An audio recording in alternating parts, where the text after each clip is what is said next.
So we are back at the 23rd Annual Andy Mercer Memorial Tournament at Rum Runner Tropicana on Tropicana and Spencer.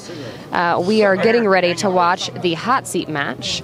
We have Jeremy Jones versus Donny Branson. This match is scheduled for 4:30. It's a little bit behind schedule, but Jeremy is still going to take some time to hit a couple of balls. In the booth with me, I have another fan favorite for you. I have Robert Cotton LeBlanc, author of Confessions of a Pool Hustler. Say hello, Robert. Hi, pool fans. I'm glad to see all y'all watching. We're not worried about him.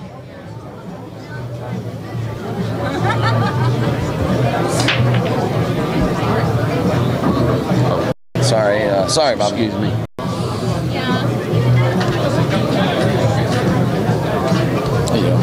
Yep. So Bobby, Yes. Bobby really wants to hear you talk. He's basically telling me to shut up so that you can speak. But I'm not gonna. Bobby, is this Sparky again? Are you Sparky 8950? Bobby 8950?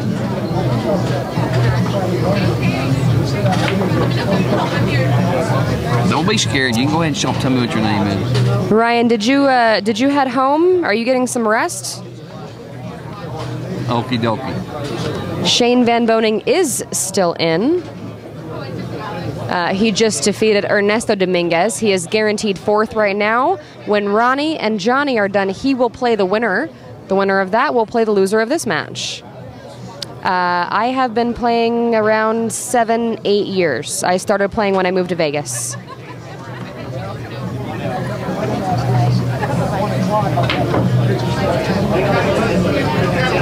Thanks for coming down. We appreciated you coming down last night. We love the drinks. Thank you to Dila Monsta, who enjoyed the stream so much last night. He came down in person to buy us drinks and hang out with us and watch the fun. Of course we did. Oh, you figured it out? Daniel was making sure that I was working the computer, and after 3 days, I think I got this.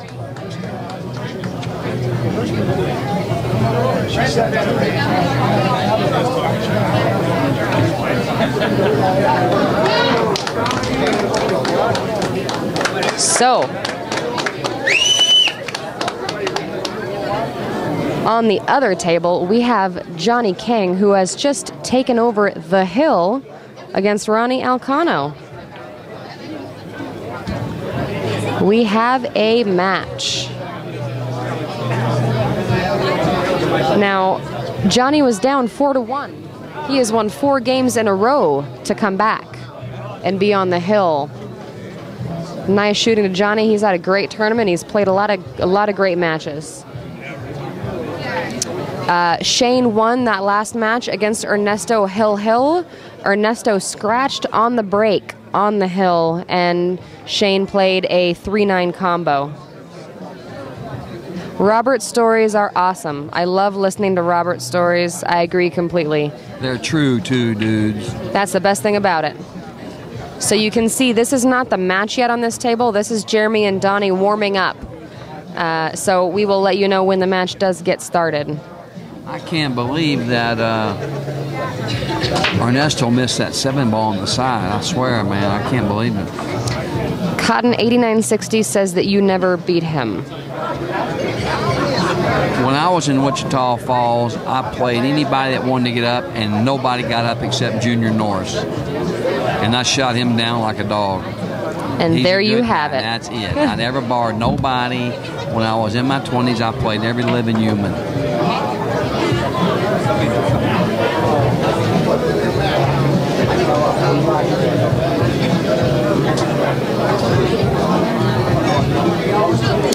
JJ is a very nice guy. I've known him for a couple of years. JJ is a class act. I tell you, I'd like to see him win it myself. He's a really, really nice guy. He is. He's another one of those players that doesn't get too angry. Yeah, no, you know. Jeremy's a super nice guy. How do you feel about that? How do you feel when you're watching a match and you're watching professionals play and you see them slam their cue or you see them show frustration like that? I tell you what it is that's why those Filipinos are unbeatable, because I watch Dennis or Crulo and them guys. They just smiles. They miss a ball and they laugh. They think it's funny. And they miss about one ball a month, and when they do miss, it's funny. I agree. Those guys never go on tilt. If you're watching me play and you can't see me, if you see me smiling, that usually means I missed. Is this a game? Or is this Practice? Practice, okay. But I like it here because then I can see what they see. No, I know. Yeah. So, yeah. See what But that's good. You figured it out. I usually just leave it for the people who don't know the system. I leave it like that,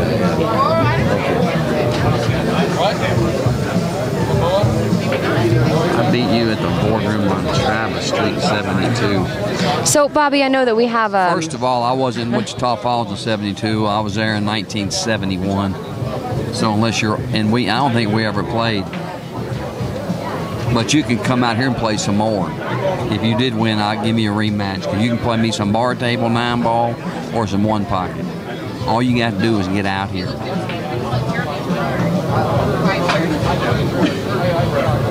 So he says he got the year wrong. It sounds like his story is changing to match yours as we go, doesn't it? I don't know. I mean, listen. And there's one other thing. If you did beat me, you ain't the first one anyway. Absolutely. You didn't get no cherry. I've seen Shane miss ball in hand. I've seen Johnny miss a 9-ball straight in the hole. Everybody loses sets, so everybody plays bad. At good. Some point or another, absolutely. And you are right, Scooby. And 30 years later, who cares? Nobody cares. All we want to hear about is the fun stories, the road stories, the stuff like that. And Robert has a ton of them. Have you read his book? If you haven't read his book, you should watch. You beat me around. That's funny, fam. What do you say? That goes along with what we were talking about earlier about tournament matches being final and cash games being easy. You know, the game isn't over until you're out of money. He said, you didn't beat me, I ran out of money. That's really funny. And are we ready for a match on table 2? You just saw Ronnie marking up the bead. Hill, Ronnie Alcano, Johnny Kang. So the people fighting to get to the 4th place match, both of them have gone Hill. Hill with Shane and Ernesto, hey, and then Hill with Ronnie and Johnny. Hello, Fast Lenny. Lenny, aren't you here? Where did you go? Weren't you here earlier? And quick shout out to Pool Tracks. They give complete statistics of the previous matches. I don't know how Pots and Pans is doing. Last I heard, he was in hospice.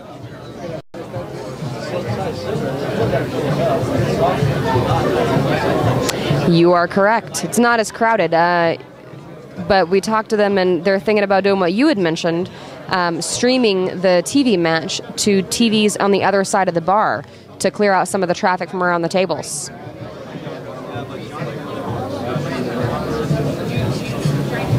Did they start? I didn't see it flip.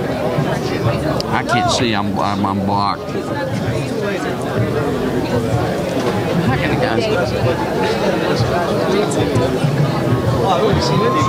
I know. It's all Shane's fault.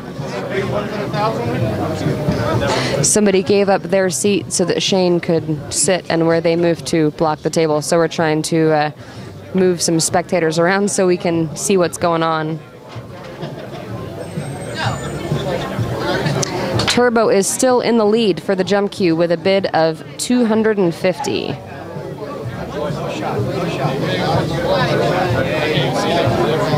No, Sparky, I don't know Bicycle Willie. The name didn't even sound familiar. I might know him by somebody else. Good.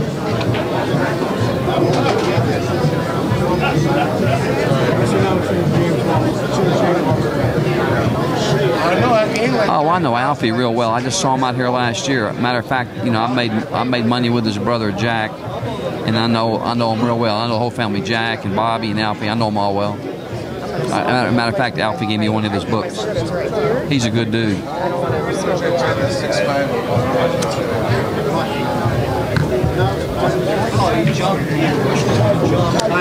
It is Hill versus Ronnie Alcano and Johnny Kang.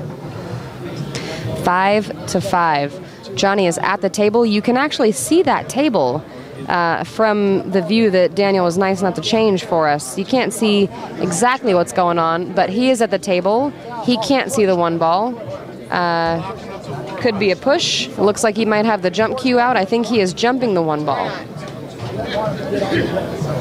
It's Hill over there. It is Hill, yes.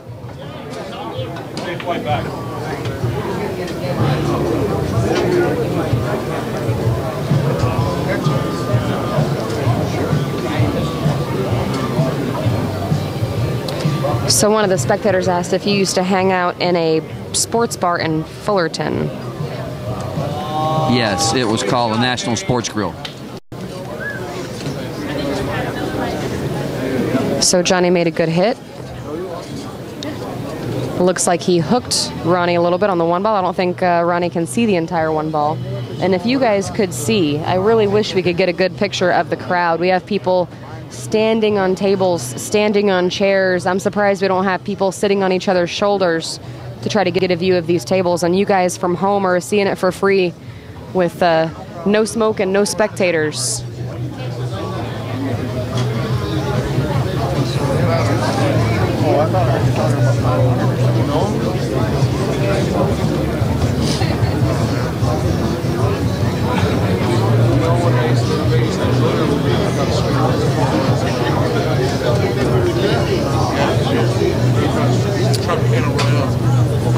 Now Jeremy and Donny are playing their match. Jeremy is waiting to shoot the 9-ball until Ronnie is done shooting this 1-ball. Yes, in Vegas you can smoke pretty much everywhere except for restaurants and stores, retail stores. Ronnie makes a good hit, but leaves Johnny the entire 1-ball. If he can figure out a way to make the 2 and get to the 3-9, this could be over and Ronnie's tournament run could be done.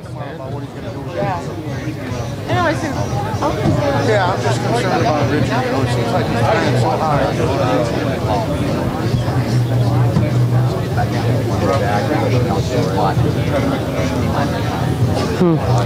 Ron, that sounds very nice. All right, well, just let me know. I'm sitting on a bar stool.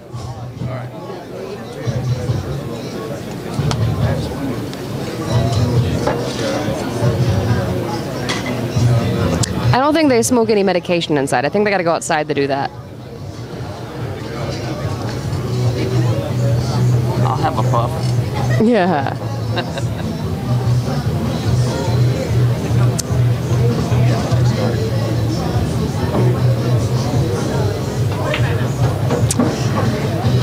Now he was trying to get some shape on the 2-ball so that he could do something with that 8 to get to the 3.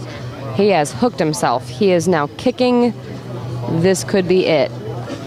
If he doesn't find a way to play safe on this shot, I have a feeling Ronnie is going to run out.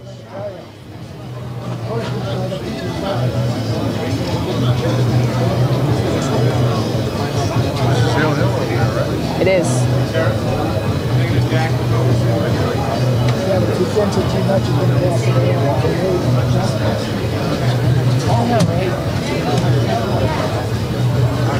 Is that why they're holding up this number? You want to sit for a minute?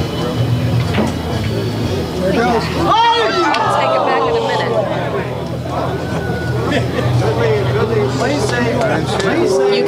You can hear the noise from the room. Johnny made a great hit, and he almost made the 2-ball in the side pocket. He didn't. He has left Ronnie a shot at the table. I don't know if Ronnie can see the 2-ball from where I'm sitting, though.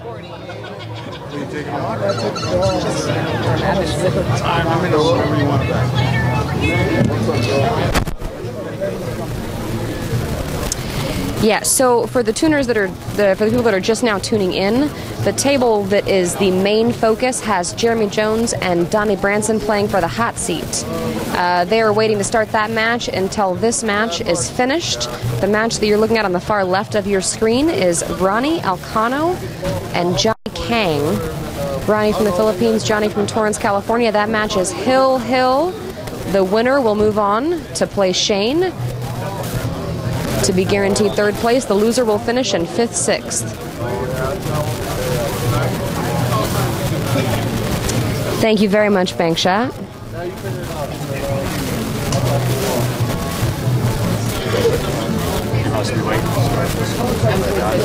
That they're holding it up.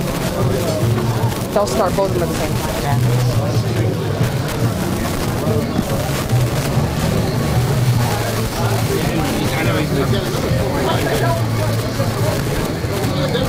Ronnie tried to cross bank the 3 ball.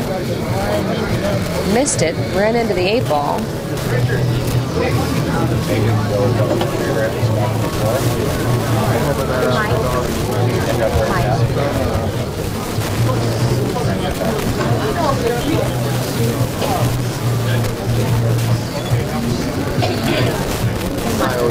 Oh, that's good.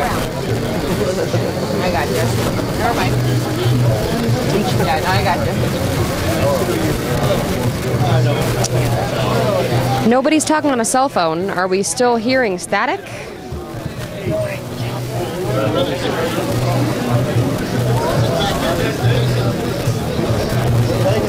They're saying that they're hearing some like cell phone static. Okay, let's check. I love pool! Ramin Bakhtari says, I love pool. How's the audio, folks? Audio check.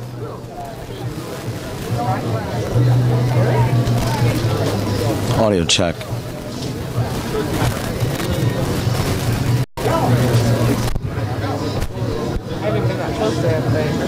How about now?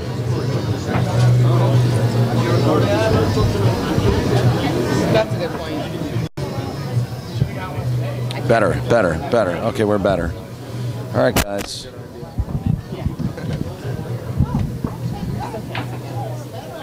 Okay, good. I also want to let you guys know I have a couple of other streams coming up on April 6th, April 7th, and April 13th. A few streams, actually. It'll be April 6th at Hard Times Billiards for the first Saturday One Pocket Tournament, $200 added event. And on Sunday, the very following day, it'll be the first Sunday of the month, $600 added, Hard Times 9-ball tournament. And then followed 1 week after, I will be in Riverside.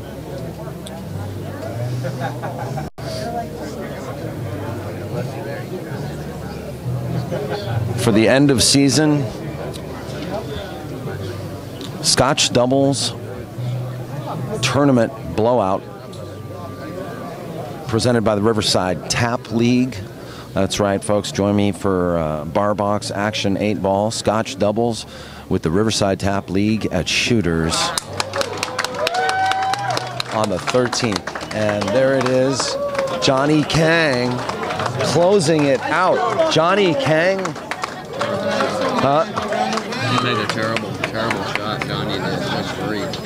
Did Ronnie win or Johnny win? Ronnie won. Oh, Ronnie won. Johnny Kang is defeated by Ronnie Alcano, Finishes 5th, 6th. who got to the hill with Ronnie Alcano. Johnny and Ronnie on the hill, and Ronnie Alcano wins. Ernesto also finished. Ernesto finished 7th, 8th. And Ernesto finished on 7th and 8th. Yes, for earning $500. I can't see that table at all. We're going to start another match right now. I can't see that table. You got Eastwood, Murphy, every time I see her. And it's going to be Jeremy Jones versus Don Branson for the hot seat. And on the one loss side, it'll be Ronnie Alcano versus Shane Van Boning. That's that money left right there? Probably. It's over there now. Over there. Other side. I'll go to the bathroom. It's gone. I don't know what it was. They're getting chapped. I need chapstick. We want to thank Bobby LeBlanc and Stacy Alsop for spending a lot of time here with us. We really appreciate their help. And Wait till you get the bill. as long as I can do it in payments. Really appreciate them being here, and it's really nice to see Bobby LeBlanc. I've been trying to contact him for a couple of years. I know him way back from the Hollywood Athletic Club about 15, 17 years ago. Yeah, a long time ago. So it's really nice to be reunited with Bobby LeBlanc. I'm thinking all about Chris Corzo and Mars and Charlie and all those Pool other hall junkie. Yeah. So anyway, The greatest pool movie of all time. yeah. So let us enjoy this next match now. here at the Rum Runner, the final day and the final 4 players. And the crowd wanted to know, Oscar and Ernesto finished 7th, 8th. So I think Team Mexico. Oscar got 5th, 6th. That's what I think. I don't know, but I have the board right here. Oh no, Ernesto gets 5th, 6th. No. No? No. Okay. No, because Ernesto lost to Max. He finished 7th, 8th. Well, there you go. And Oscar lost to Johnny and also finished 7th, Okay. 8th. So Johnny finished 5th, 6th. Yep. Which is an indication that I don't need to be here right now, so I'm going to step away. Are you guys okay? Can I get you drinks? I'll have something. I'll have water. Water? I'm water. Not a bottle. A cup of ice. Good. Thank you.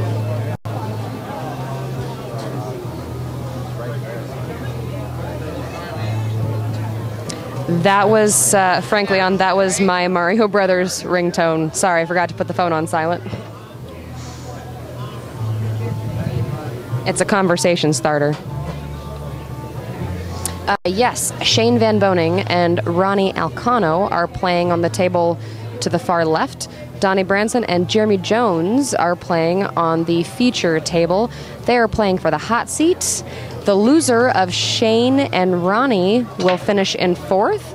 The winner will be guaranteed 3rd and will play the loser of Donny and Jeremy.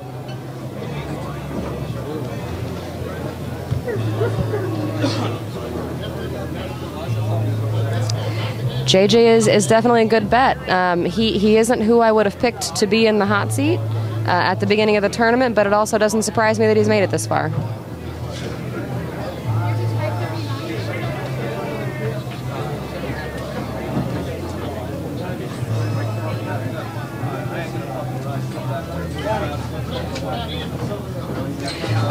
You know, my 2 favorite commentators are JJ and Cotton.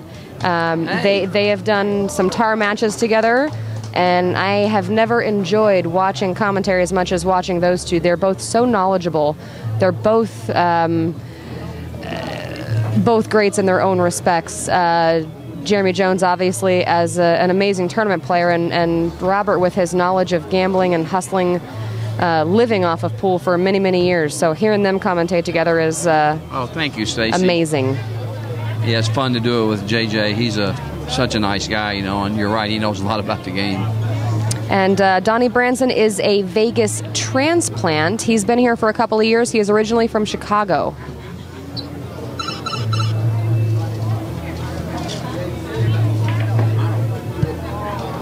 Thank you.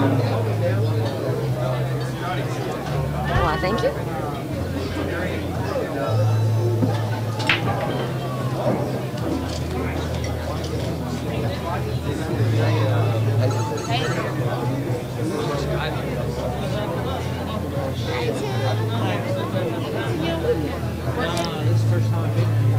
So out of the 4 players that we have left, Robert, all 4 players left in the tournament are right here on these 2 tables. If you could pick, who do you think is going to win it?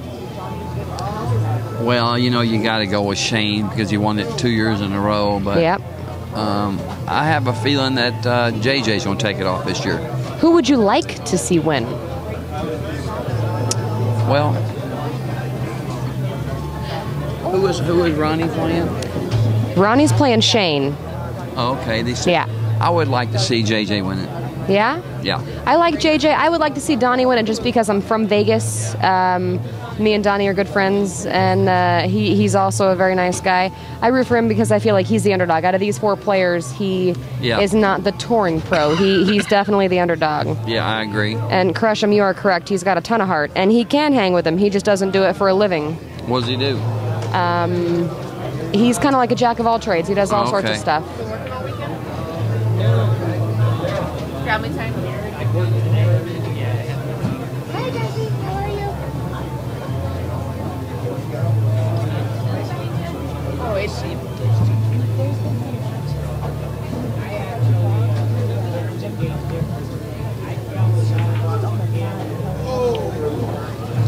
Wow. Wow. So there it is. That will give Donny a chance to win the first game. Jeremy obviously not happy about that.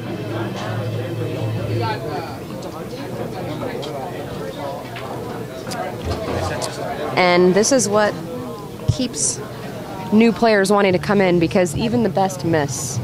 Nobody is perfect.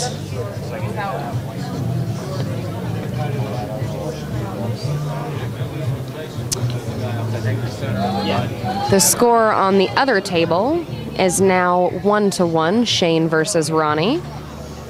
And yes, Bang Shot, that was definitely an unexpected error. They're going out. They're going out. Yeah, they're going out. Like Dr. Owens.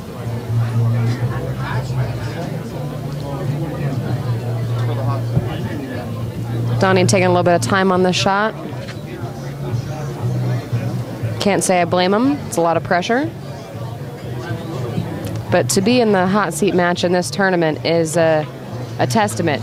This is not an easy tournament by any means. So congratulations to Donny and Jeremy for getting this far in this tournament. I don't know if either of them have been in this position in this tournament before. Donny plays wherever there's action. Where's he play at? I haven't seen him. I haven't seen him around town. He plays at Pool Sharks. He plays at Q Club. You'll see him at Best every once in a while. He also plays a lot of bar tournaments around town. I don't think, does he? Yes. Oh, he does? Absolutely. Well, if he gambles, he's okay in my book. Right? Go Donny. So have you gambled with any of the guys that are in the tournament? Have you played Shane? Have you played Ronnie? Have you played Jeremy? I've played all. Kamui tip voucher. Kamui tip voucher. I played Ernesto years ago. I played King Kong. And none of the people you just mentioned, no. Little bit of a generation gap. And you know, when you played, you said you only played tournaments for a couple of years. That was never really your roundhouse. You kind of stayed. There was so much action. Hustle. Yeah, there was so much action years ago. I played all them top players, but I played them gambling, and I played all of them. Yeah. You know what I mean? But tournaments and money's never been that good, and I was making more money just traveling around, which is a good thing and a bad thing. Yeah, and what a break from Donny. The cue ball did get kind of kicked between the 9 and the 4. I don't know if he's going to have a shot at the 1 ball. And you are right. The food at Best Billiards is amazing. They have some great pasta. So have you played anybody from Canada named Red? Don't know him. Sorry.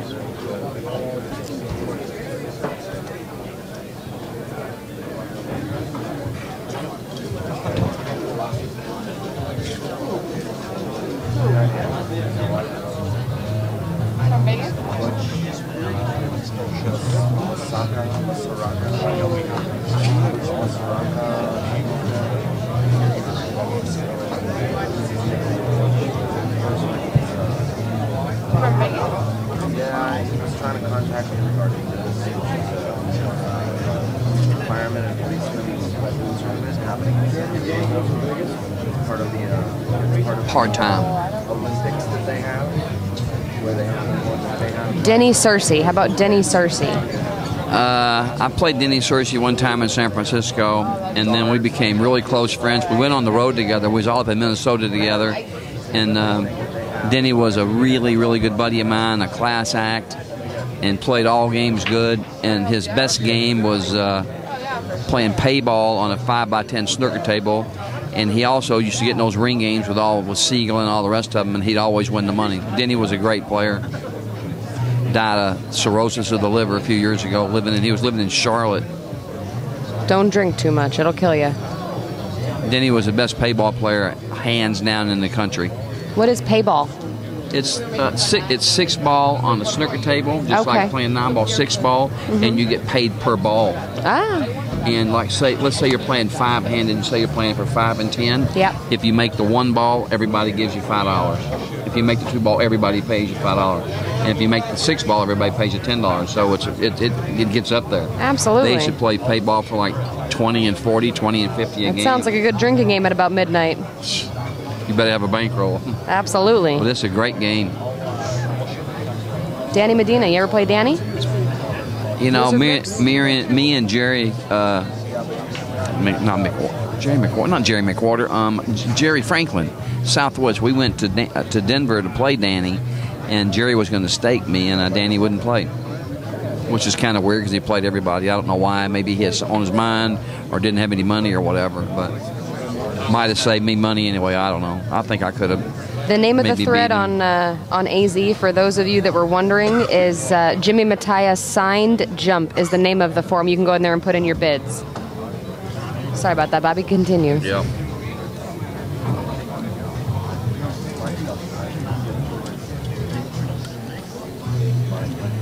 Absolutely. R.I.P. Ronnie Allen. He's been in Vegas for as long as I've lived here, and what a fun player to watch play. Watching old man Ronnie Allen gamble was very, very entertaining.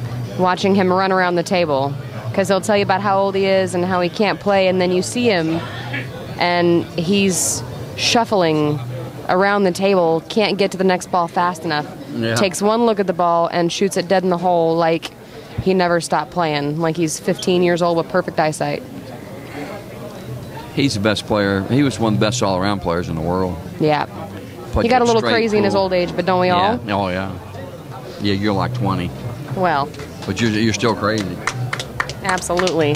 So you are hearing applause because Shane has tied it up again. Ronnie won the first game, Shane won the second, Ronnie won the third, Shane has now won the fourth. We are tied 2-2. Shane will be breaking. And Jeremy has just hooked himself on the 2-ball. He was using some body English to try to get the cue ball to stop. It didn't work. Now we will see what he decides to do with this. Now there's no way to jump this ball. The only choice you have here is to kick at it. But how would you kick at it? The 2?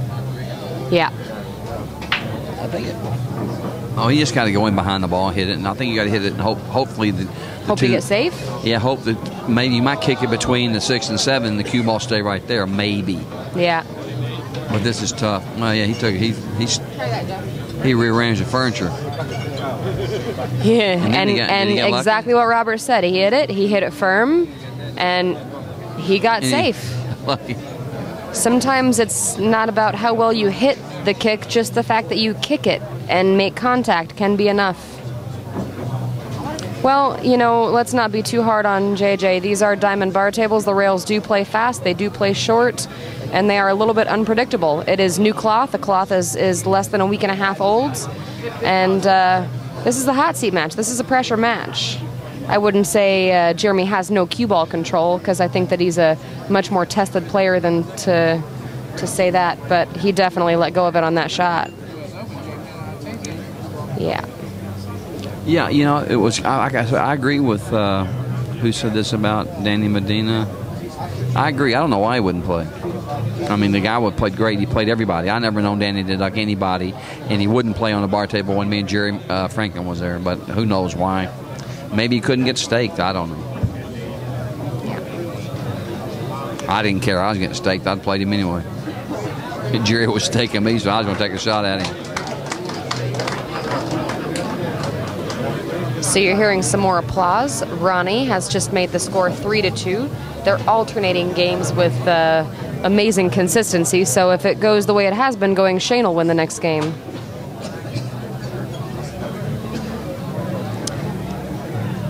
They can definitely be frustrating, for sure. Totally agree.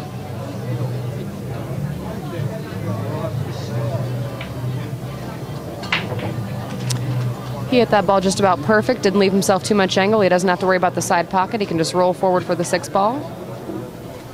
I think Stacy ought to quit her job at the bank and get a job on TV commentating. She's wasting her talents at the bank. I've had more than one person tell me that, but... Did he miss the... No, he's all right. Monk, I am 90% sure they do put Simonis cloth on these tables, yes. And I'm getting a lot of nods from the crowd. to confirm that, yes, it is Simona's cloth. The next AWBT is a bar table 8-ball event that I will not be attending because it is not a points event. That will be in May, so the next one after that is beginning of June, middle of June, I'm not sure. Oh, to answer the question, if I ever gamble with Buddy Hall, when I was 15 years old, he come to Memphis, and he was about 19, and we played some for $5 a game, and I think he beat me out of $40. And then I took him around town, and we beat everybody in town. But Buddy's a good friend of mine, and I've seen him play 100 times. And I think he probably went for maybe 10 years and didn't miss a ball for like 10 years. So I think the best thing to do with Buddy Hall is just leave him alone. In my opinion, Buddy Hall is the greatest 9-ball player that I've ever seen. They talk about Luther Lassiter and Harold Wurst and Efren, but I don't think the game can be played better than Buddy Hall at any time, ever. I wish I would have been around to see a lot of those players play, because I hear about it, and I've gone on YouTube and looked up some videos of a lot of different players of Minnesota Fats, and a lot of the old greats to see. And they always play bad on those videos. They never played good. But it's a shame. It's really a shame. The players that remind me now of the ones that Robert LeBlanc. Well, we're talking Robert LeBlanc, and I'm Stacy Alsop. We're here commentating this match between Jeremy Jones and Donny Branson, but. Who were you talking about that got me on the subject of the older players? You were talking about Buddy Hall? Buddy Hall, yeah. Yeah, we were just on the subject of I'm a younger player, and I wish I would have been around to see some of these guys play. The only thing that I have to reference is old videos. Buddy Hall, I've seen, talking to Frank the barber, I've seen Buddy. I tell you what, Buddy Hall was in 1970, 71, in the early 70s, was hands down the best bar table player on the bar table with a small cue ball, hands down. And I've seen them all play. Keith was right up there with him, but Buddy was a better player. Keith was more devastating because he gambled higher, but Buddy was the best player with a small cue ball. Anything on UJ Puckett? That's actually one of the players that I've watched on the old YouTube videos. And what I was going to say is they were entertainers. When you watch them play the TV matches back in the day, they talked to the crowd, they talked to the camera, they laughed and joked. I mean, UJ was very entertaining to watch. I mean, I sat there and just giggled through almost the whole thing. Puckett was a friend of mine. He's another one that come to Memphis in 1966. Played me some for $5 again, which wasn't really a bad bet in 1966. And I blew a few dollars to him, and then we hung around together for a couple of days. But he was a great guy and a great player. But I'm telling you, when Buddy Hall when he weighed 170, 80 pounds, when he was in his youth, nobody had a chance. And SC5, I wouldn't be calling any of Robert's stories BS because he lived it. These are things that he's done, so let's be nice.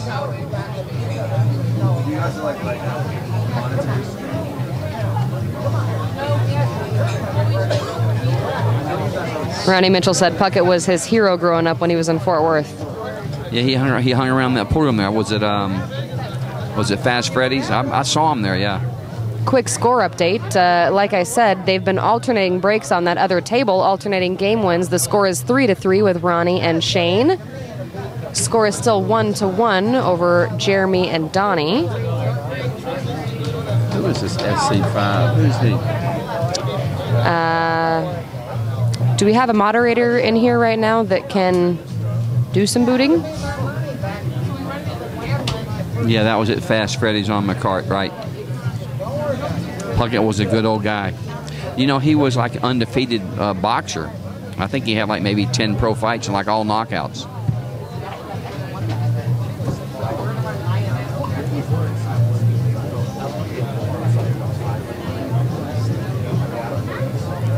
Watching Jeremy make light work of this rack. He's not happy with that shot, but honestly, he's not in a whole lot of trouble here.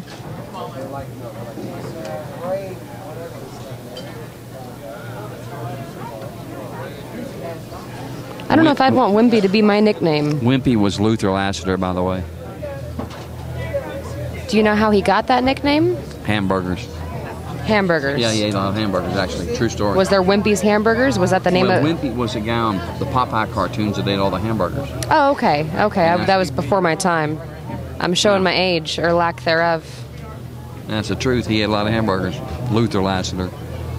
They say he's the best 9-ball player of all time, money player. I like Buddy, though, but they say Luther was. Jeremy Jones goes up 2-1 over the hometown favorite, Donny Branson.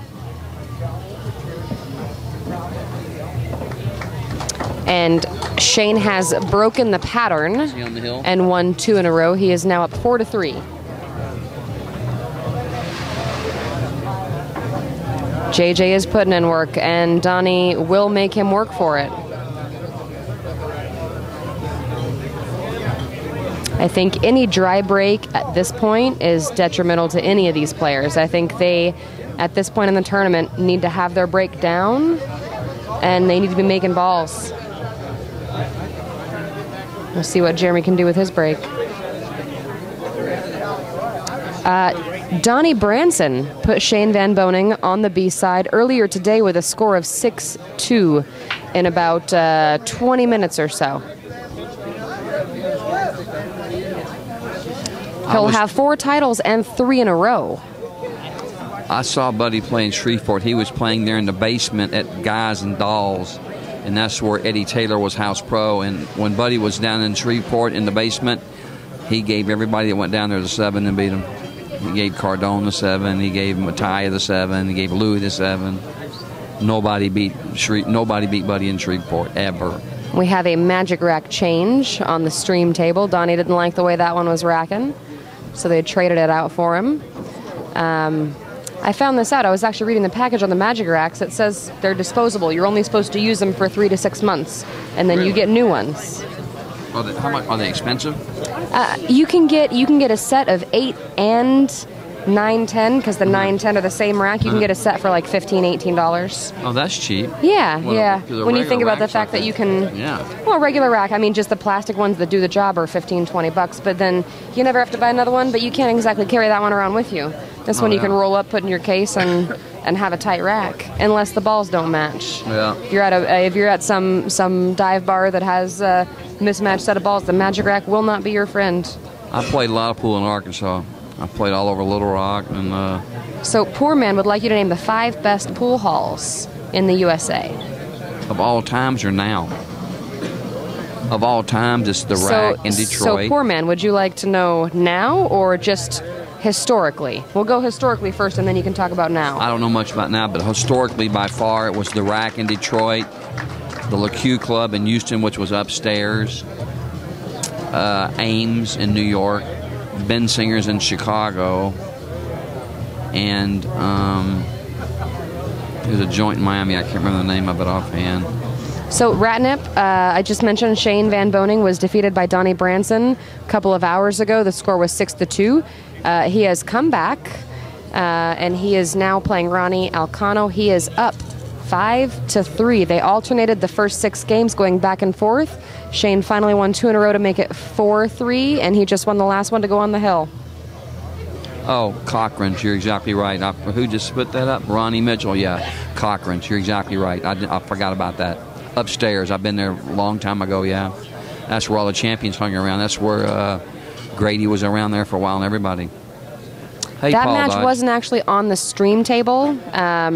There was only 2 matches going on at that time, so I'm sure they were giving updates, but that one was not a featured match.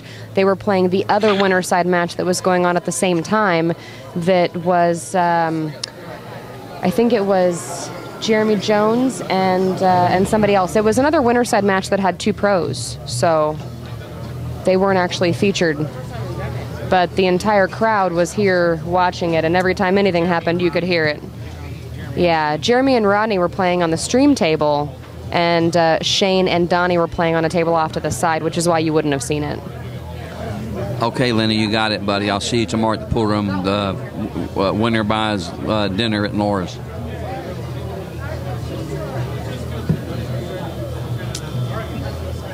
Yeah, I'm not quite sure what the issue is. We can't hear what they're saying from here, but I think there's an issue with the balls not being frozen. Real quick, a bank shot. Me and my friend Richard Austin, who died on death row, did 30 years for a murder. We went to a pool tournament in Gulfport, Mississippi that Jersey Red was running, and me and Richard played against Jersey Red and Danny Jones one-pocket partners for like $50 a man, which was a pretty decent bet. This was like in the late 70s. No, excuse me. It was like 70, maybe 74, somewhere around there, 73, 74. I couldn't beat Jersey Red playing one pocket, believe me. I played that kid Lance from Montana. I beat him out of pretty good money over there. I played him in California, Ventura. Quick score update before I take a quick 2-minute break. Shane is still at the table. He could end this match right now. You can see there's not a whole lot of balls left over there, and he has control of the table, which is always a good thing when you're on the hill. And match here, we have got the racking issue solved, I believe, and we are waiting for Jeremy to break.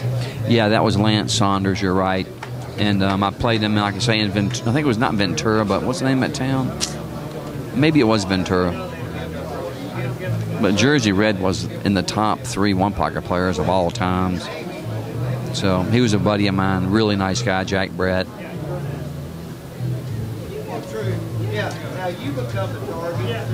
Hey, South Haven, I guess y'all are down there at Rousey's joint. I played a guy in Fort Worth, Texas. His name was Glenn Godfrey. He owned a bar called Glenn's Bar. And, also, to DT pick, I knew Bananas real well. Me and my friend Dick Clark was at this pool room called Bananas in 1969, 1970. Good guy. We used to go out and eat dinner all the time with him. We'd go out and eat dinner, and he'd order some French fries and like use the whole shaker of pepper on his French fries. And he was also a good player. I tell you, another good player was hanging around the time that played one pocket at the same speed as Frank was Mexican Phil. Oh, I know, and also, yeah, I know JJ's new Jersey Red. Anything happened since I was gone? I never played Lizard. Lizard's a good player. He's a pretty good buddy of mine. So I don't know. We just never had played.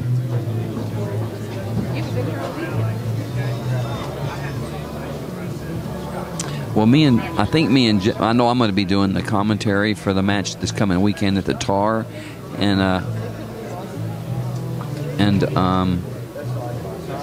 we'll talk about Red. Back to this guy, back to Ronnie Mitchell. Glenn Godfrey played, I'm telling you, this is a true story. 1965, I beat him out of 2,000 playing 6-ball at his pool room. He owned a bar, Glenn's Pool Room. He had these old-timey 4x8s. And after I beat him out of the money, I had a guy try to start a fight with me on the side. Glenn pulled out a pistol and pistol whipped the guy all the way out the back door. After I beat him, he stuck up for me and pistol whipped the guy in the head all the way out the back door. And Glenn was like, I was only 15 years old. Glenn was probably in his late 50s, little short, stocky guy with a bad complexion, and he was a bad man, believe me. So if you can see on the other table, you can see Shane is having to bank the 7-ball. He is on the hill. We have figured out the rack on table 1. Jeremy has broken, and he has left Donny a shot at the table.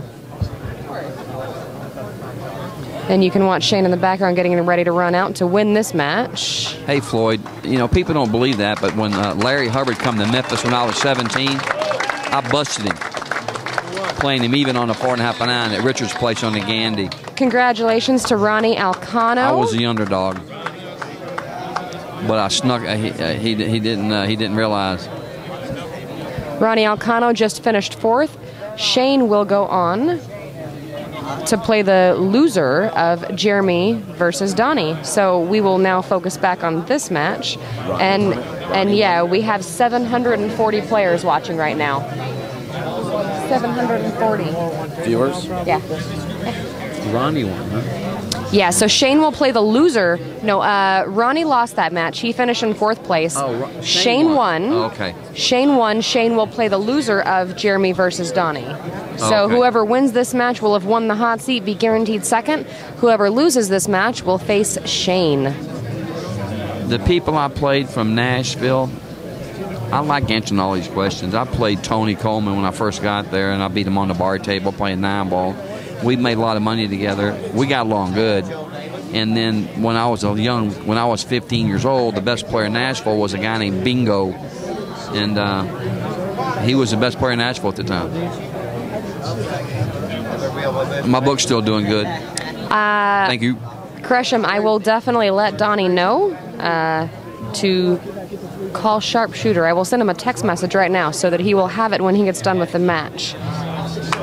No, I don't know. I don't know Bobby Catrone. No. Donny Branson just tied it up 2-2 with a combo on the 9-ball. Well, you know, when I was 15 years old, Bingo was probably in his mid-20s, and at the time I couldn't beat him, so we never played. I think as I got 20 in my early 20s, I could have beat him because my game really improved when I was like 20. But when I was in Memphis, I couldn't beat Bingo. No.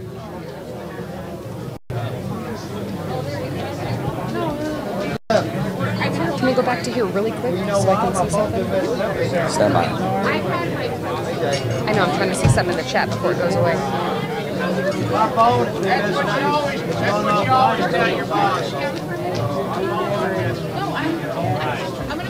It's funny you talk about Glenn Godfrey's because we were playing 6-ball for 50 a game in 1965.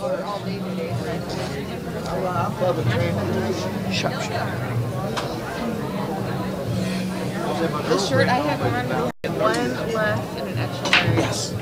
Yeah? Okay.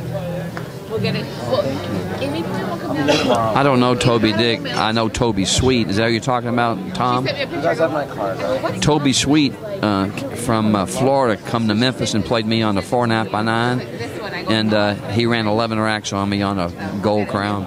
So we're now down to So I 3 didn't win. players. We will only be playing this match on one more table. That's why the camera is now adjusted. We got rid of that second table view. We're back on one table. Score is 2-2 against Donny Branson versus Double J, Jeremy Jones. I'm sitting there listening on the bus.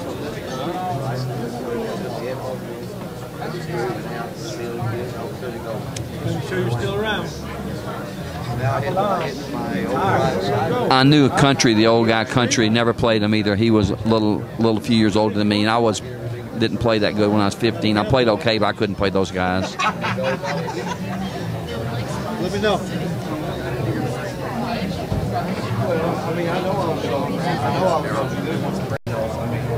Hey guys. I need to take a shower. Like I'm like, you know what I mean? I know how to reload If you it. want to take a break, or call either it of for- you, yeah. James will do the I know next how to match. refresh it if Java. If All right, Java thank you. crashes, I'll be I know back how about to half refresh hour, it. 45 So minutes. I might call you. Answer your phone even if you're in the shower, because if something happens, you know. Make sure you wash your hair. Yeah. So somebody would like to know what Lenny is having to spot you for dinner. Let me get my charger. Live wire? No. Oh, let's go about 3 miles further. Live wire.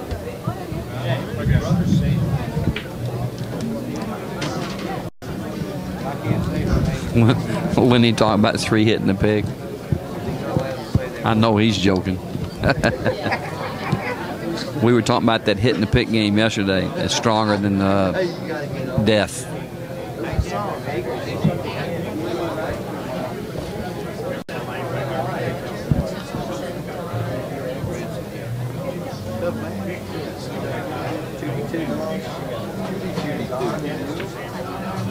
Nice shot by Jeremy. That's a tough cut.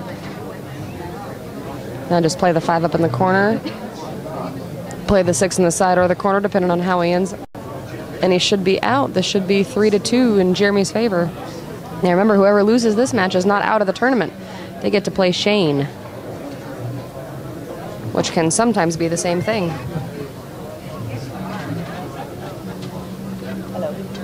Yeah, I hung around Chicago for a long time, but I don't remember Kelly Emmons. Drake. You think so?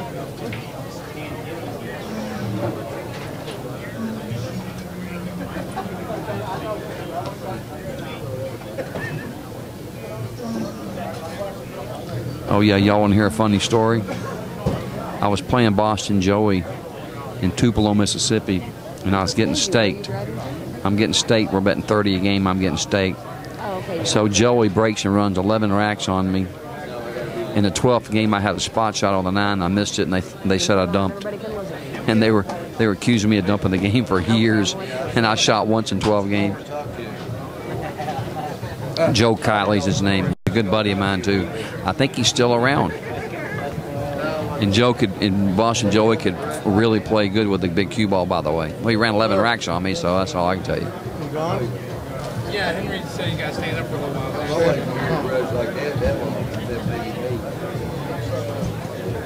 I guess you remember Mike Sloan. No, me and Doug. Me and Cornbread was like the best of friends. We never played each other. No. He went in with me on the money at least 20 different times when I was in Detroit, and we made money together. I love Cornbread. He was one of my favorite pool players of all times. Real quick note for those of you that haven't been watching, the Andy Mercer is a true double elimination tournament. So if it comes down to it, and whoever loses this match, if they come back to whoever wins this match, whoever wins the hot seat, they will have to beat that person twice. True double elimination, which is, how do you feel about that? How do you feel about tournaments being double elimination down to the finals, and the winner of the winner's side then being relieved of his opportunity to lose a match like everybody else, when the tournament is double elimination all the way down and then single elimination for the finals? It should be that way all the way through. It should be that way all the way through. If it's double all the way through, it should continue to be double. You should have to beat the winner's bracket twice. I agree. You know, the Arizona Tour that we play on, it's double elimination, and for the finals they extend the race 2 games and it's alternate break. They give the winner of the winner's side the first break.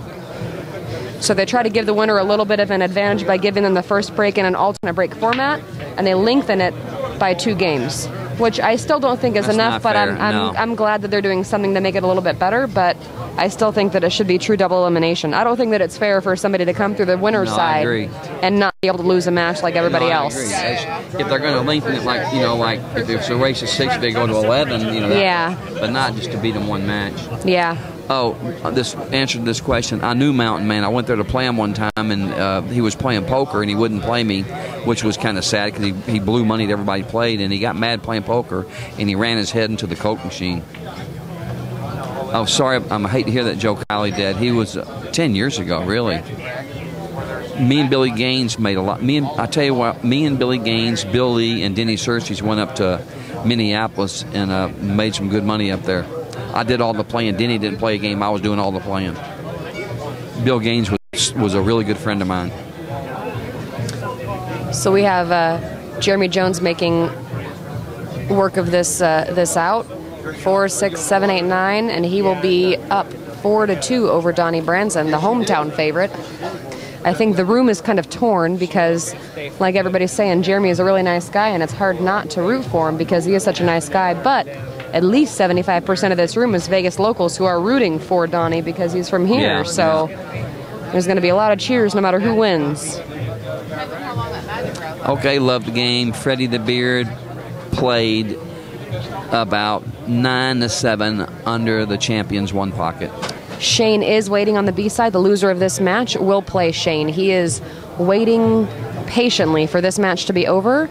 Jeremy has gotten out of line on his last 2 shots. He almost froze himself to the 8 ball on the 6 and put a little bit too much English and has left himself a 50-yard line bank/cut. We'll see what he does with it.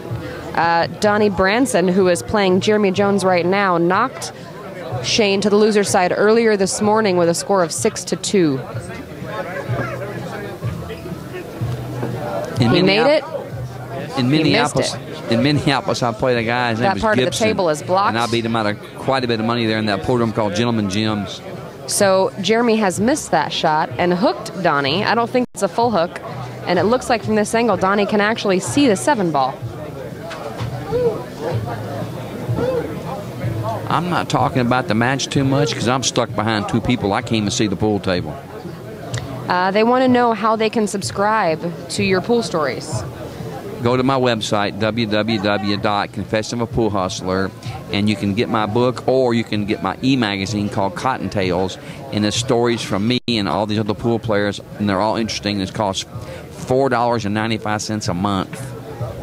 It's the best $5 a month you'll ever spend because there's stories from everybody, and they're all good. Surfer, Rod, and other pool players. I've got some stories from Keith. So you I just put the link in the chat there for you guys. That is the link to Robert's website if you want to go check it out. Buy a book, help a pool player out, get some great stories. Oh, my email is bobby.cotton@yahoo.com. That one's pretty easy. So, does everybody know how Bobby got the nickname Cotton? Anybody out there? Does anybody in the chat room know how Bobby got the nickname? Don't say anything yet.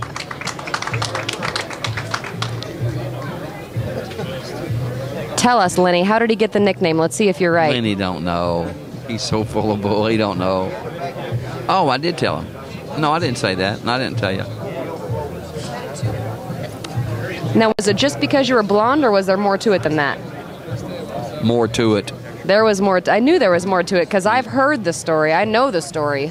And it involves a little hottie named Vivian. I can't tell you the rest on this, but you'll find out if you read the book. Absolutely. Look at Robin Dotson's on there. Hey, Robin. LeBlanc. Leblanc. Yeah, there was a couple of Cottons back there, and there was one in Jonesboro, Arkansas named Cotton, and there was also one in Bolivar, Tennessee, Cotton. Hi, Robin.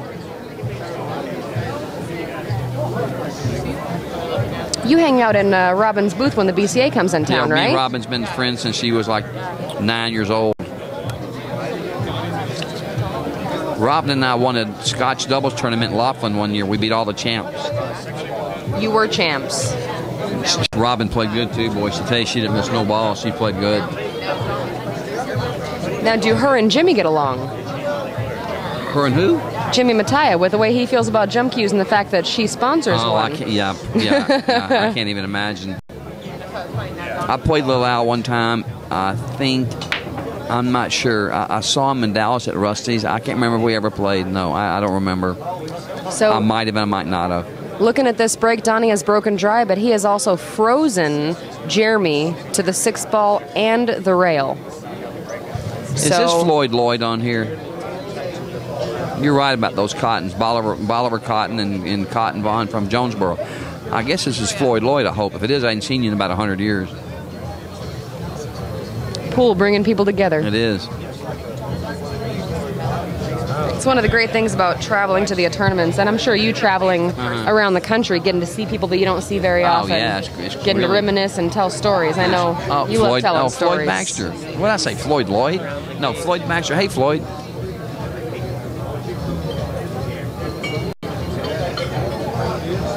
Yeah, Floyd Baxter. Floyd Lloyd was a black 8-ball player out of Orange County. That's who that was. So Jeremy is pushed, and Donny has said, go ahead.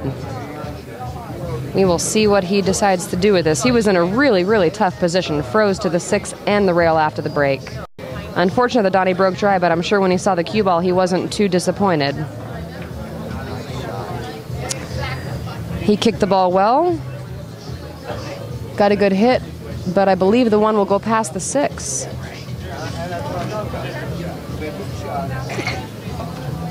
Bless you. Thank you. Double bogey. When I moved to Vegas, I didn't know anybody, and my house was right next door to a pool room, and I figured it'd be a good way to meet people. So that is how I started. Boredom in Las Vegas. And started playing 40 hours a week almost immediately and have been addicted ever since. No, Robin, I didn't play because the smoke used to be so bad I couldn't breathe in this place, and they kind of changed the thing around a little bit. The smoke is not as bad, but I'm going to play for sure next year. The score is 3-3. Donny is at the table. The screen should not be going black. It looks fine on our end. Let's do a stream check. Is anybody else having issues with the stream?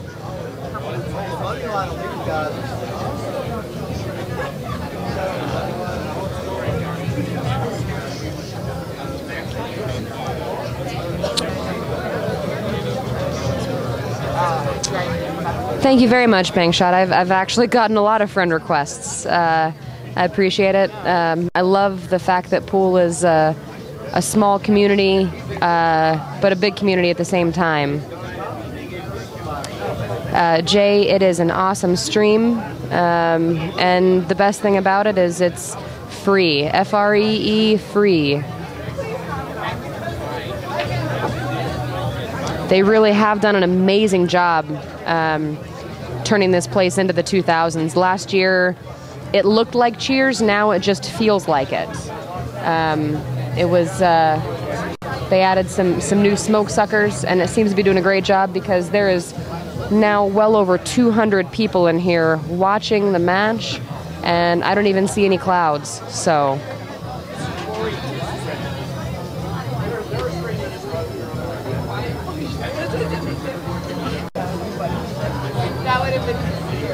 Look at that. That's true. I had a guy, this guy beat this guy to money in 1965.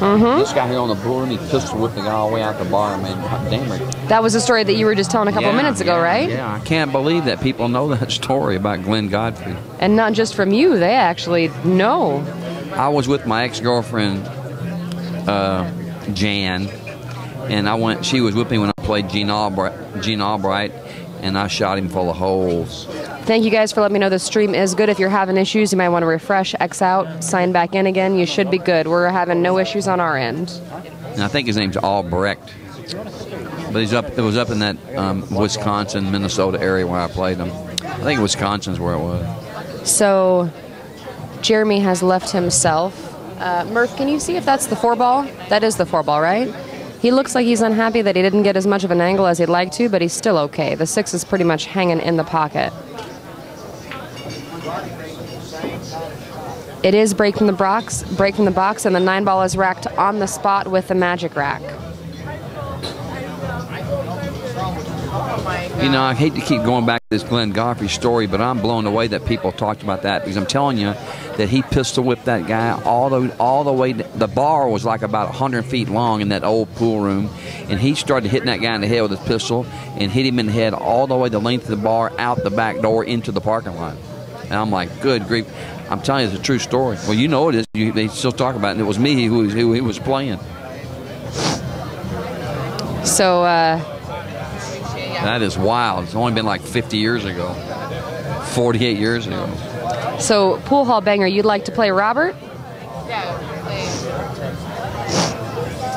You might need a lot of weight. Who is Pool Hall Banger? If you're really a banger, I'll give you a little something. Oh, you're talking about playing me. I might need weight.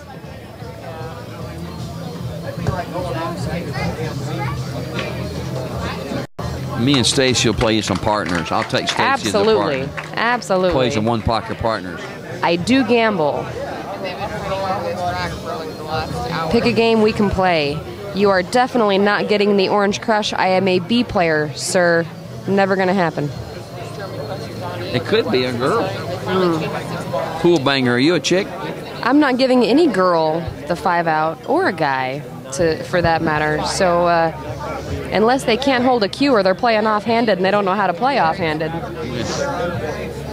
Right. You are correct. I've been watching Jeremy practice in the pit at Pool Sharks. It's a table set down in the middle of the room, about 2 feet lower and it's a table all by itself, and it has got some of the tightest pockets in the country. Barely 4 inches, and I've been watching him break and run racks on that table, and he goes down there, just plays by himself and shoots ball after ball. Jeremy playing at Pool Sharks, practicing. They're talking about when he plays precision pool, when he's on, it's a sweet thing. It really is. He when his position is on, it is on. And to somebody that asked if Jeremy has to touch the rack every time, there is your answer. He does not. Donny asked him before he walked away if he wanted to, and he said, nope, don't worry about it. They did tighten the pockets. They had Ernesto and Oscar triple shim them. There is an 1/8 of an inch shim on both sides of the pocket.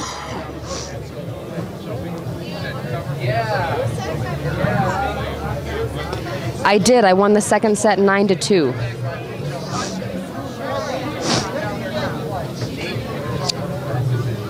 They've been that way. They've been that tight for a little over a year now. And it's actually table 1 and the pit. Thank you, Dora. So back to the match that's going on. Jeremy is up 4-3 after running out that last rack. He has broke, made a ball, and is still at the table. We'll see what he does with the 2-ball. I don't know if he can make it in the corner from here. Do you think he has enough room? It's tough to tell. You think so? Yeah? Spin it in. Yeah, it goes. Yeah, he's got room to make it.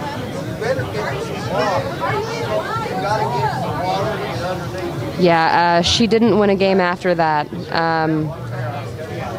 Oh, no, the 2-2 the first set. The first set went hill-hill. Nobody should have an issue taking my dough. It spins just like everybody else's. Anybody that's willing to play should be willing to lose. If you're not willing to lose the money, then you shouldn't be playing in the first place. So if somebody asks me to play and I say yes, don't feel bad. Let's play. Absolutely. Thank you very much, Lee. Glad you can get us all the way over. We got people watching in Ireland, folks, and we are at over 700 viewers right now.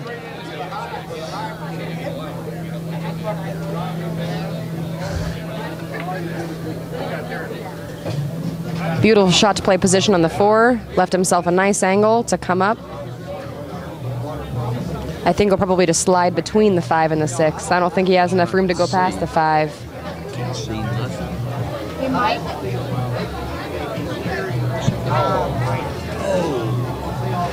And he missed that 4-ball.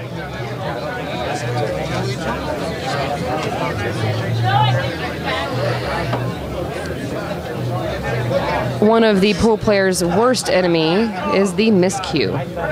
And Spanky, thank you very much. Who miscued? Jeremy did. He missed Jeremy that. did? He just missed the 4-ball.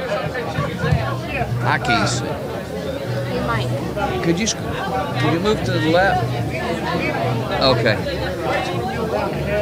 They're just watching. We're commentating. That was a miscue. You know, the great thing about the way that they have this set up, I'm talking about how there's over 200 spectators watching. Nobody can get anywhere near the table. It is roped off, and there is nobody within 10 feet of the table besides the photographer. So really no issues with anybody sharking as far as that goes. There is no walking in between any shots. All I do is drink and talk. All I do is drink and talk. That's what I was looking at, Bankshot. I was thinking that he was going to slide the cue ball between the 5 and 6. So now Donny's deciding what he wants to do with the 5-ball. And we have somebody talking about how frustrating, Lenny talks about how frustrating it is when you're playing a match and the ball skids. Oh, yeah. It is really frustrating because when you miscue, you know, in your head, you know that it was something that you did. It usually is your fault. But when the ball skids from being dirty or from the cloth or from things like that, it's really frustrating. It is getting very, very hot in here. It is. There is a lot of people. Yeah. Everybody is elbow to elbow. People standing on tables, standing on chairs, sitting on each other's shoulders. The tournament is at the Rum Runner Lounge on Tropicana and Spencer in Las Vegas, Nevada.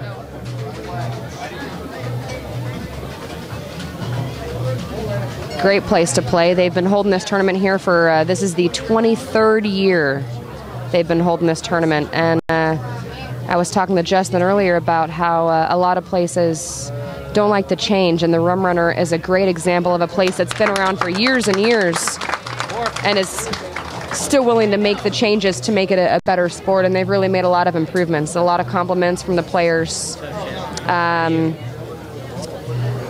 Lenny was here. It's crowded. It's very crowded. It's actually easier to watch it from home on the stream than it is to watch it here because it's hard to get a good view of the table. There's so many people.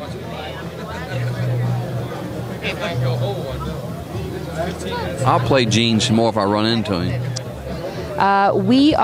So Jeremy and Donny are playing for the hot seat. The score is 4-4. Whoever wins will be guaranteed second. Whoever loses, Shane Van Boning is waiting in the wings to try to make it back to win a third Andy Mercer in a row.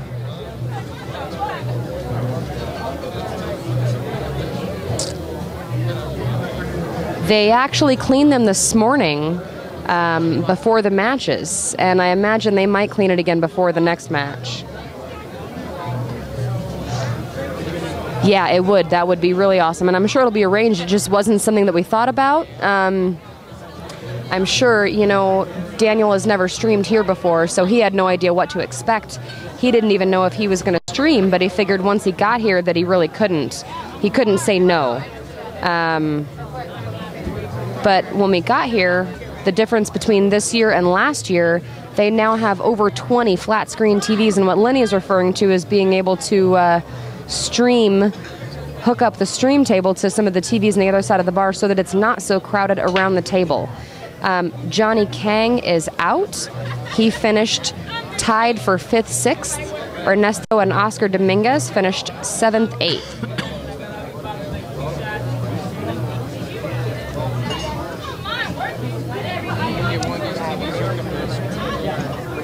That's what we're talking about.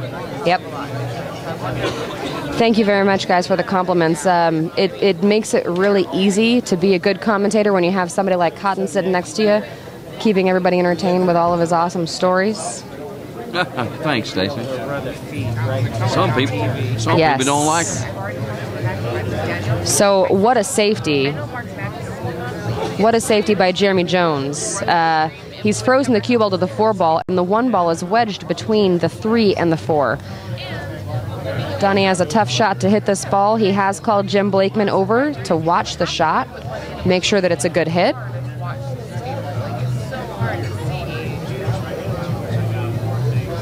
Bang Shot, find me on Facebook, and I will absolutely love to play some with you. It's almost like they should do it the other way. Cut those 2 tables out. We're also talking about if we do it again next year to run 8 cameras. Yeah, and then stream some of them to these TVs here so that people aren't having to... That'd be the best. Runner first put these in, we were here the night that Runner put in, and they were on YouTube for the last year. Yes. Yeah, so awesome hit by Donny Branson. Leaving Jeremy the 1 ball, and I believe the 2 will go by the 4, because with these pockets you can hit the rail at the first diamond and still make the ball. I don't know if anybody has ever won 3 in a row. I know that a couple of people have won 2 in a row. Never 3 in a row. No, never. So never 3 in a row. No. You got to play good, and also you got to get lucky to win 3 in a row in this thing. Because anybody can win the match. You know, it's tough. One bad roll, the match can be over. Left-handed Jeff Shoulder, one of the players that is normally a fixture in this tournament, has just said I sound like Robin Dotson. No. Robert says no. Ronnie Mitchell would like lessons. I've given a lot of lessons, and I think I do a pretty good job at it. I mean, it's all about the fundamentals. He's the reason why I play 1 pocket the way that I do. So if I ever play you 1 pocket and I happen to win, you can thank Robert for that. And Stacy's really improved. Her 1 pocket's gotten way better in the last few months. Just don't listen to him when he's saying that, because I still suck and I need a lot of weight. You know, I love Robert's laugh. When listening to him, anytime I hear him talk on a stream, it reminds me of Steel Magnolias, and I told him that the twang, he's got that twang. I love it. I love listening to Robert commentate. Oh, how sweet. What kind of cue are you currently playing with, Robert? Oh, I bought a cue in 1974 that was made by Billy Stroud and Danny James when they first started making Joss. So I have a Josh West that I bought in 1974. I bought it with 2 shafts, and it cost $240. Is it your favorite cue of all time? Oh yeah, well no doubt, no doubt. But there's a lot of great cues made now that are probably even better made than the cues back then. There's a lot of Southwest, you know, and Black Boar and Jerry McWhorter, Ariel Carmelli. There's a million good cues. I'll never say I play with a Carmelli, and I'll never give it up. I think Ariel makes one of the most beautiful cues in the world, and, and they're great cues. Straight shooting. And he also beautiful. And he took lessons from Jerry Franklin. Yeah. You know? I mean, and Jerry and they still make the best cues in top 3. Lori. Yep, absolutely. And Lori is here right now. She's in the crowd watching. Lori's a doll. Absolutely. She's one of the sweetest ladies you'll ever meet. Yeah, she's a doll. We've been friends for 30 years. So Jeremy running out that rack after that amazing safety that he played on Donny. Donny kicked, got a hit, left him a shot on the 1 ball. Jeremy took advantage, ran out. Score is now 5-4. Jeremy is on the hill. Jeremy plays like Bob Owens, known as Shirts Cue, Gabe Owens' father. Oh, really? There's so many cue makers nowadays. There's hundreds. I can't keep track of them anymore. I'm kind of old school. I still favor like 5 cues, you know. I've only ever Josh West, which I think he quit making cues. Billy Stroud. Ariel Carmelli and Southwest are, in my experience, I've never played with a Southwest. I've seen them. You know, there's a huge waiting list to get one unless you buy one from somebody that has one. Yeah. 7 if you're a local. Yeah, if you're a local, you get one a little bit faster. You can cut 3 years off, cut off about 1,000 days off of your weight. Yeah. Well, Ariel's cues play just like Southwest. They're real similar. And a lot of people, when they see my cue, the first thing they ask me is that a Southwest? Yeah. The designs they're very similar. Mine has sterling silver rings, and the points. There's some amazing point work on it. I really love it, but it does still look like a Southwest. Look at this roll. So Jeremy has nutted this break. Left the 1 ball hanging on the hole. Easy way to get to the 2. Lift the 3-9 down by the corner. It looks like Donny will be having a rematch with Shane if Jeremy can work this out. Yeah, what a break. I'm thinking this IROC AZ here, talking about a Black Boar. Eric Peterson, Fat Boy's got 2 Black Boars, and I'm telling you, the one he plays with, I played with it, and I've never hit a ball with a cue that hits the balls better than Fat Boy's Black Boar. I mean, that's the best hit. It's the best hitting cue I've ever played with in my life. There's been other cues that are close, but no cue's better than the Black Boar, the one Fat Boy has.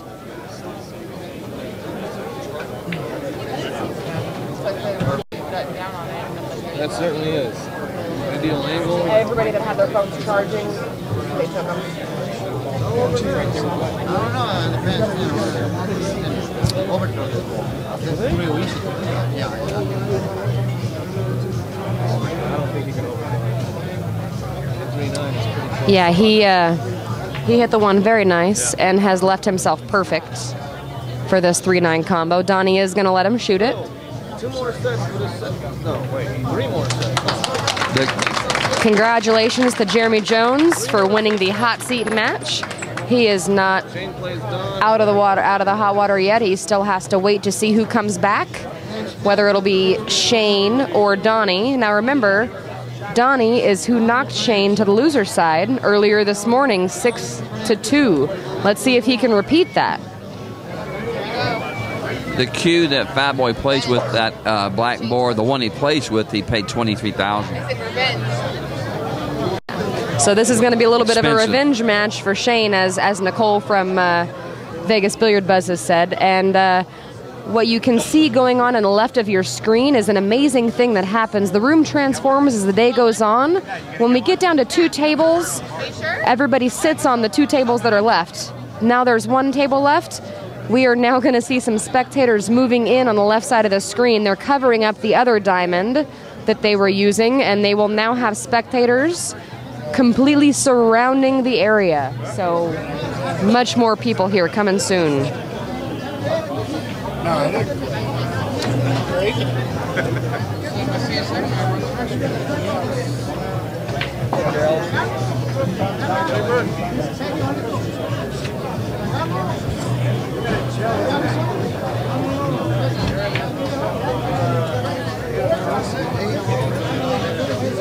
The coach, yeah, I don't remember that. I know I do remember. I remember what happened. I had been playing Eric for like 8 hours, and then you came in later that evening, and we were going to play, and I was like dead tired because I tell you, Eric will wear you out. And I've played a lot of people, but Eric's he's a tough nut.